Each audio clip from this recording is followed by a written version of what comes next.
चलिए समझते हैं कक्षा 8 गणित। देखिए आज हम लोग हल करने वाले हैं दक्षता अभ्यास 14। दक्षता अभ्यास हम लोग 14 को हल करने वाले हैं। देखिए इसमें हम लोग को पहला प्रश्न दिया, यहाँ पे ऊपर हमें दिया हुआ है ना, प्रश्न एक में सही विकल्प को लिखिए। ठीक है, यहाँ पहले प्रश्न में हम लोग को सही विकल्प को बस लिखना है। देखिए यहाँ पर दिया हुआ है पार्श चित्र में ओ वृत्त का केंद्र है। यहाँ पर हम लोग को चित्र दिया गया, चित्र में यहाँ पर ओ वृत्त का केंद्र है। इसकी दो त्रिज्याएं OP और OQ इस प्रकार हैं कि, ठीक है, यहाँ पे OP, ठीक, OP यह त्रिज्या हो गई, यहाँ पे OQ इस प्रकार है कि यहाँ पर जो केंद्र पर कोण बना रही है ना POQ जो केंद्र पर कोण बना है ये 120 अंश का है। बिंदुओं P और Q बिंदु की बात करें से वृत्त की स्पर्श रेखाएं खींची गई है ना, स्पर्श रेखा यहाँ पर खींचा गया है, एक यहाँ पे बिंदु P से भी और यहाँ पे Q से भी, यहाँ पे इनका ये प्रतिच्छेदन बिंदु T है, ठीक है, खींची गई हैं जो कि एक दूसरे को T पर प्रतिच्छेद करती हैं। ठीक है, यहाँ पे T बिंदु है, यहीं पे प्रतिच्छेद करेंगे तो यहाँ पर हम लोग को PTQ, ठीक है, PTQ यही कोण का हम लोग को मान बताना है। ठीक है, कितना अंश का होगा। देखिए हम लोग बताएंगे किस प्रकार से इस कोण को हमको बताना है। देखिए कोई भी वृत्त रहता है ना, यदि कोई वृत्त है, यहाँ पे स्पर्श रेखा हुई, ठीक है, तो यहाँ पे ये स्पर्श बिंदु हो गया, एक ही कोई भी स्पर्श रेखा रहती है ना तो वो वृत्त को एक ही बिंदु प्रतिच्छेद करती है। ठीक है, तो यही स्पर्श बिंदु है हम लोग को। ठीक है, ये स्पर्श रेखा हो गया तो यही प्रतिच्छेद करे वृत्त को, तो ये स्पर्श बिंदु हो गया।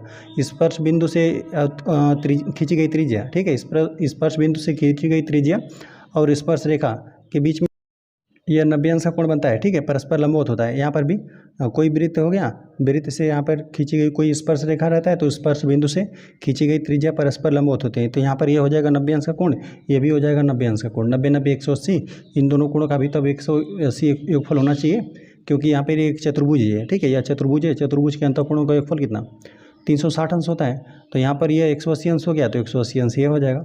ठीक है, तो यहाँ पर 120 ये हो गया तो यह 60 अंश हो जाएगा। तो यहाँ पर पहला विकल्प बनेगा, लेकिन हम लोग लिखते हैं चलिए पूरी बात को। ठीक है, हम लोग हल करने वाले हैं पहले वाले प्रश्न को। चलिए हम लोग लिख देते हैं, चूँकि वृत्त की कोई स्पर्श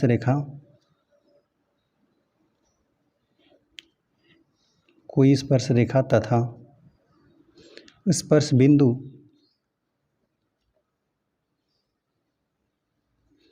से खींची गई त्रिज्या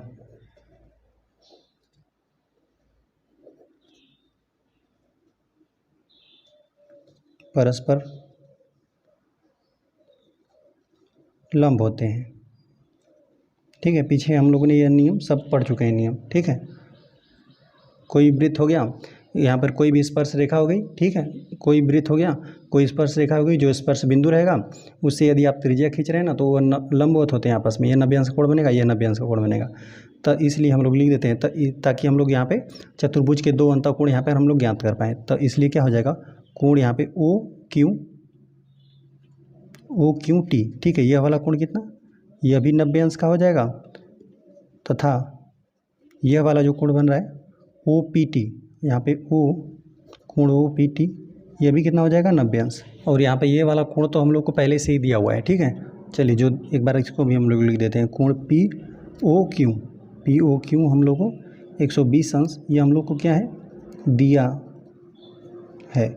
चलिए हम लोग लिख देते हैं चतुर्भुज। चलिए किसी तरह से भी नामकरण कर दीजिए OPTQ।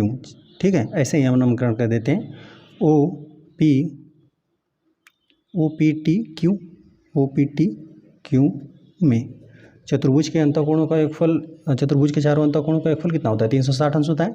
चतुर्भुज के चारों कोणों को जोड़ दीजिए। ठीक है, तो चलिए हम इसको लिख देते हैं कोण Q। ठीक है, कोण O लिख देते हैं इसको। ठीक है, O पर जो कोण बन रहा है कितना अंश का 120 अंश का बन रहा है। O पर जो कोण बन रहा है यही है। ठीक है, POQ कह दें या QOP कह दीजिए, तो हम लोग डायरेक्ट लिख देते हैं कि कोण जो O पर कोण बन रहा है और यहाँ पे प्लस कोण जो P पर बनेगा, P पर कितना अंश का बन रहा है 90 अंश का कोण बन रहा है, यही बन रहा है P पर ही 90 अंश का। ठीक है, प्लस यहाँ पे हम लोग जो T पर कोण बन रहा है उसको हम लोग जोड़ देंगे, T पर कितना अंश का कोण बन रहा है इसी को हम लोग ज्ञात करना है। ठीक है, और यहाँ पे जो Q पर कोण बन रहा है वो भी हम लोग को ज्ञात है, यह भी कितना है Q पर कितने अंश का 90 अंश का कोण बन रहा है। हम लोग लिख देते हैं, इन चारों कोणों को हम लोग जोड़ेंगे तो कितना होगा 360 अंश होगा। तो O पर कितना अंश का कोण बना है 120 अंश का, 120 अंश का बन रहा है। और पी पर बना है 90 अंश का कोण, ठीक है। और यहाँ पे टी वाले को हम लोग को ज्ञात करना है। चलिए तो पहले हम लोग क्यू वाले का वैल्यू लिख लेते हैं। क्यू पर कितने अंश का कोण बना है, ये भी 90 अंश का बना है, ठीक है। तो प्लस यहाँ पे कोण जो टी पर बन रहा है बराबर 360 अंश होगा। इन तीनों कोणों को जोड़ लीजिए, ठीक है। तो चलिए हम लोग जोड़ते हैं। यहाँ पे टी है बराबर 360 अंश है, यहाँ पर 360 अंश है, ठीक है। इन तीनों कोणों को हम जोड़ते हैं। देखिए इकाई के स्थान पे तो 0 ही हो जाएगा, इकाई का दाई का स्थान हम जोड़ते हैं, ठीक है। 9 9 18 हो जाएगा, और 18 में 2 भी जोड़ना है। 18 2 20 को 0 हो जाएगा, ठीक है। 18 2 20 को 0 हो गया, तो अभी हासिल हम लोग को 2 लगा हुआ है, ठीक है। और यहाँ पे जब सैकड़े का स्थान हम लोग जोड़ेंगे तो 1 ही है, तो 1 यहाँ पर है, 2 हासिल है, 3 हो जाएगा, 300 आ जाएगा, 300 अंश। यहाँ पे धन में बराबर को उधर कर देंगे, ऋण में हो जाएगा, ठीक है। तो यहाँ पे 360 अंश और यहाँ पे ऋण 300 अंश, ठीक है। तो कोण टी का वैल्यू कितना आ जाएगा, 360 में से 300 घटा देंगे तो 60 ही अंश बचेगा। जो कोण टी है ना वही हम लोग का है, ठीक है, जो इस तरह से नामकरण कर दिया गया है। यहाँ पे पी टी क्यू हम लोग इस तरह से भी लिख देते हैं इसको, पी टी क्यू, ठीक है। जो यहाँ पे टी बिंदु पर जो कोण बन रहा है, ठीक है, जो कि यही था 60 अंश। अतः हम लोग लिख देते हैं, अतः विकल्प यहाँ पे पहला वाला, ठीक है, 60 अंश वाला, पहला 60 अंश सही है। आ जाते हैं क्वेश्चन नंबर 2 पे। क्वेश्चन नंबर 2 दिया हुआ है ना, किसी वृत्त के केंद्र के एक ही ओर 2 समानांतर जीवाओं की लंबाई 6 सेंटीमीटर और 8 सेंटीमीटर है। यदि वे 1 सेंटीमीटर की दूरी पर हों तो वृत्त का व्यास होगा, ठीक है। हम लोग हल करने वाले हैं दूसरे वाले प्रश्न को। पहले हम लोग यहाँ पे एक वृत्त बनाते हैं। चलिए तो एक वृत्त हमने बना लिया, यहाँ पर इसको हम लोग केंद्र बना देते हैं ओ, ठीक है। और यहाँ पर हम लोग को 2 समानांतर जीवाएँ खींचनी है जिसकी लंबाई 6 सेंटीमीटर 8 सेंटीमीटर हो, ठीक है। तो हम लोग नाप कर नहीं खींचते हैं, बस इस तरह से 2 समानांतर खींच देते हैं और इसको हम लोग 6 सेंटीमीटर कह देंगे और इस वाले को 8 सेंटीमीटर, ठीक है। इसका लंबाई हो गया। चलिए इसका हम लोग नामकरण कर देते हैं ए बी, और यहाँ पे सी डी हमने जीवा खींच दिया। यहाँ पे इसकी लंबाई हम लोग, यह 8 सेंटीमीटर की जीवा है और यहाँ पर यह है 6 सेंटीमीटर की, ठीक है। और इनके बीच की दूरी कितना है, हम लोगों ने 1 सेंटीमीटर लिया हुआ है, ठीक है। तो हम लोग को ना इसमें हम लोग को व्यास खींचना है, तो हम लोग क्या करेंगे, पहले इसमें हम लोग त्रिज्या निकालने का प्रयास करेंगे, है ना। चलिए यहाँ पर हम लोग मिला देते हैं इसको, और यहाँ पर हम लोगों ने यहाँ पर 1 सेंटीमीटर हमने लिया हुआ है और हमने इनको ना इस प्रकार से मिला है ताकि दोनों लंबवत रहें, तभी हम लोग ज्ञात कर पाएंगे, है ना। तभी इसको 2 बराबर भागों में बांट देगा। यह 4 सेंटीमीटर का हो जाएगा, यह 4 सेंटीमीटर का, और यहाँ पर यह हो जाएगा 3 सेंटीमीटर, ये भी 3 सेंटीमीटर हो जाएगा। इसकी यहाँ से चलिए यहाँ पर भी हम कुछ नामकरण कर देते हैं। यहाँ पे यन नामकरण कर देते हैं, यहाँ पर यन, और यहाँ पर यम हम लोग नामकरण कर देते हैं इस बिंदु को, ठीक है। और लंबवत हम लोग खींचेंगे तभी हम लोग इसको ज्ञात कर पाएंगे। पहले हम लोग ना किसी तरह से त्रिज्या ज्ञात करने का हम लोग प्रयास करते हैं। देखिए इस त्रिभुज, जो यहाँ पर हम लोग त्रिभुज बनाए, समकोण त्रिभुज है, यहाँ पर इस त्रिभुज के लिए भी जो त्रिज्या रहेगी वो भी सेम रहेगा, और यहाँ पर भी जो त्रिभुज बन रहा है इन दोनों के लिए क्या हो जाएगा, त्रिज्या तो दोनों के लिए सेम ही रहेगी, ठीक है। यह वाली लंबाई का हम लोग इस्तेमाल करेंगे, ठीक है, क्योंकि हम लोग जैसे देखिए यहाँ से यहाँ तक हम लोग लंब लेंगे ना, तो यहाँ पे इसका भी इस्तेमाल आएगा, ठीक है। यह भी 90 अंश है, इधर भी 90 अंश है। तो चलिए तो इसको हम लोग यक्स मान लेते हैं, है ना। इतनी वाली जो दूरी है ओ एन, ठीक है, इसको हम लोगों ने यक्स मान लिया और त्रिज्या को हम लोग आर मान लेते हैं। तो यहाँ पर भी आर रहेगा, यहाँ पर भी आर रहेगा। तो एक बार हम लोग इस समकोण त्रिभुज में हम लोग पाइथागोरस प्रमेय लगेंगे, और इस बार एक्स वाले त्रिभुज में ओ सी, यहाँ से हम लोग लेते हैं ओ एन सी में भी हम लोग पाइथागोरस प्रमेय लगाएंगे, और ओ एम ए में भी हम लोग एक बार पाइथागोरस प्रमेय लगाएंगे। चलिए तो हम लोग लिख देते हैं इसी वाले में पहले हम लोग ले लेते हैं, ठीक है। ए एम ओ, चलिए इस तरह से लिख देते हैं, ए एम ओ लिख देते हैं हम लोग, समकोण त्रिभुज ए एम ओ में, ठीक है, ए एम ओ में हम लोग लिख देते हैं पाइथागोरस प्रमेय से।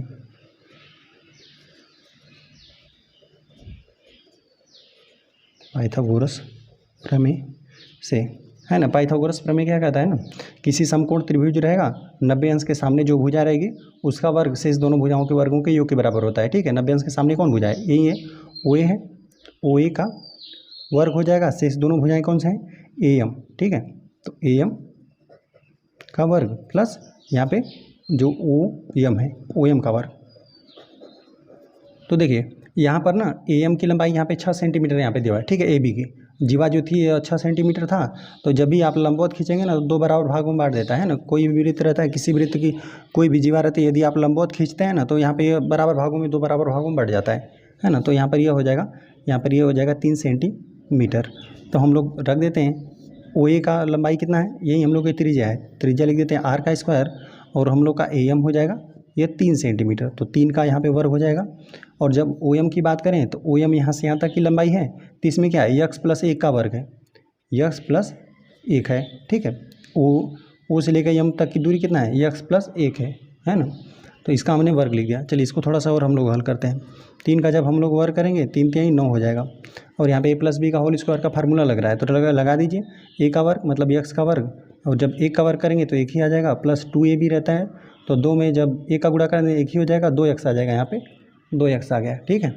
चलिए इसको हम लोग और हल करते हैं। आर स्क्वायर बराबर, चलिए यहाँ पर जोड़ दीजिए, 9 में 1 जोड़ देंगे, संख्याओं को आपस में जोड़ देते हैं, तो यहाँ पे एक्स स्क्वायर तो रहेगा ही, और प्लस 2x तो रहेगा ही, ठीक है। एक्स स्क्वायर को हमने लिख दिया, 2x को लिख लिया, अब 9 में 1 जोड़ देंगे, यहाँ पे यह 10 हो जाएगा, ठीक है।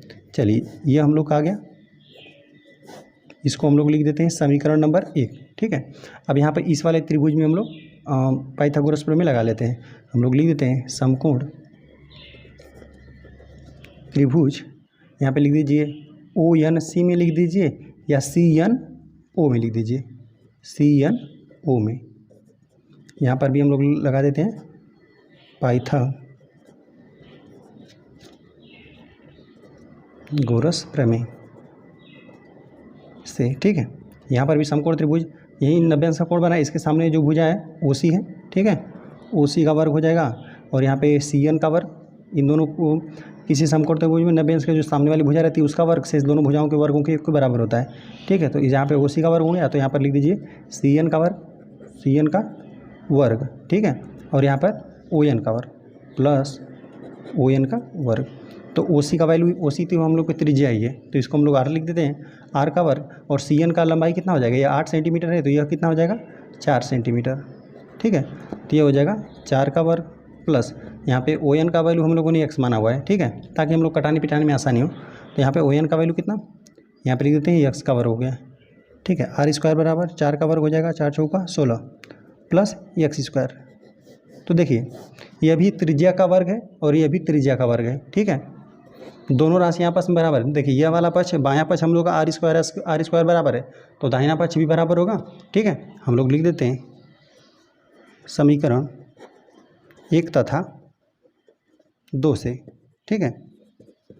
बायां पक्ष बराबर है तो दाहिना पक्ष भी क्या हो जाएगा, बराबर हो जाएगा। तो यहाँ पर इन दोनों पक्ष को भी बराबर कर दीजिए। चलिए हम लोग लिख देते हैं x square plus 2x plus 10, ठीक है, यह वाला, और यह भी बराबर रहेगा, बराबर 16 प्लस एक्स स्क्वायर। चलिए तो यहाँ पर ना एक्स स्क्वायर है, बराबर के उधर पक्षांतर करेंगे तो ये क्या हो जाएगा, धनात्मक ऋणात्मक हो जाएगा, तो यह विभाजित हो जाएगा एक्स स्क्वायर स्क्वायर। देखिए यहाँ पर धन है, बराबर की इधर जो भी धनात्मक राशियाँ रहती हैं, समान चिन्ह वाली राशियाँ रहती हैं, वो विभाजित हो जाती हैं, ठीक है। यहाँ पे धन में बराबर को उधर करते, ऋण में करते, तभी क्या होता है, पक्षांतर होकर घट जाता, ठीक है।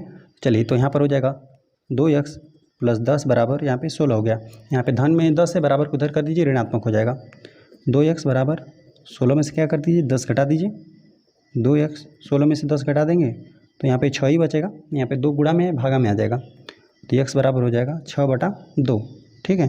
जब 6 में 2 से भाग देंगे तो 3 आ जाएगा, तो x का वैल्यू हम लोग को 3 सेंटीमीटर निकल कर आ गया, ठीक है। तो यह सिर्फ हम लोग को यहीं 3 सेंटीमीटर यहीं वाली दूरी निकल कर आई, ठीक है। तो x का वैल्यू हम लोग यहाँ पे प्रतिस्थापित कर देते हैं ना, यहाँ पे जो 3 है यहाँ पर वैल्यू रख देते हैं, x का जो मान 3 आया है यहाँ पर हम लोग वैल्यू रख के r का हम लोग रेडियस का वैल्यू, ठीक है, जो त्रिज्या है उसका मान हम लोग ज्ञात कर लेते हैं, ठीक है। यहाँ पे समीकरण 3 लिख देते हैं, हम लोग लिख देते हैं समीकरण 3 से x का मान समीकरण 2 में प्रतिस्थापित हम लोग कर देते हैं, ठीक है, प्रतिस्थापित करने पर। तो प्रतिस्थापित हम लोग कर दे रहे हैं, तो यहाँ पर हो जाएगा आर स्क्वायर बराबर 16 है प्लस एक्स का वैल्यू कितना है, 3 है, तो यहाँ पे 3 का वर्ग, ठीक है, एक्स के स्थान पर क्या रखना है 3, तो यहाँ पे वर्ग है तो 3 का वर्ग हो जाएगा। आर स्क्वायर बराबर यहाँ पे 16 हो जाएगा, 3 का वर्ग 3 3 9 हो जाएगा। आर स्क्वायर बराबर यहाँ पे 16 में हम लोग 9 जोड़ देंगे तो 25 आ जाएगा, 16 9 25, यहाँ पे वर्ग है, बराबर के उधर पक्षांतर करेंगे, जो भी संख्या रहेगा उसका वर्गमूल निकल जाएगा, तो r बराबर हो जाएगा करणी में 25, ठीक है। तो यहाँ पे 25 वर्गमूल निकालने का मतलब ये होता है कि यह संख्या किस संख्या की वर्ग लिखी गई है, ठीक है। तो वो संख्या होती है 5, 5 का ही वर्ग होता है 25। तो यहाँ पे r का वैल्यू हम लोग का कितना हो जाएगा 5, यहाँ पर हम लोग लिख देते हैं सेंटीमीटर। और r हम लोग का है क्या, ये हम लोग बराबर करके लिख देते हैं, ये हम लोग के त्रिज्या है, ठीक है। इस वृत्त की हम लोग को त्रिज्या निकल कर आ गया। और हम लोग को बताना क्या है, हम बताना है हम लोग को वृत्त का व्यास। तो त्रिज्या का दुगुना ही व्यास होता है। जैसे मान लेते हैं कि यहाँ पर इस त्रिज्या का हम लोगों ने वैल्यू निकाल दिया 5 सेंटीमीटर, ठीक है। यही हम लोगों ने निकाल दिया 5 सेंटीमीटर। तो हम लोग को व्यास निकालना है, तो यहाँ से पूरी हम लोग लंबाई लेंगे, ठीक है। केंद्र से होते हुए हम लोग पूरा जीवा खींच देते हैं, तो यही हो जाता है हम लोग का व्यास 5 सेंटीमीटर। ये 5 सेंटीमीटर ये भी हो जाएगा, ठीक है। तो कुल मिला जुला कर कितना व्यास हो गया 10 सेंटीमीटर। तो हम लोग का यही विकल्प सही बनेगा, ठीक है। त्रिज्या का दुगुना होता है व्यास, तो यहाँ पर हो जाएगा 10 सेंटीमीटर। यही सेकेंड वाला विकल्प सही बन रहा है। तो हम लोग यहाँ पे लिख देते हैं कामा हम लोग का व्यास कितना हो जाएगा 10 सेंटीमीटर, ठीक है। तो यहाँ पर हम लोग विकल्प लिख देते हैं, अतः विकल्प हम लोग का सेकेंड 10 सेंटीमीटर सही है। चलिए, इस तरह से दक्षता अभ्यास 14 हम लोग का समाप्त हो गया। वीडियो पसंद आए तो चैनल को सब्सक्राइब जरूर करें।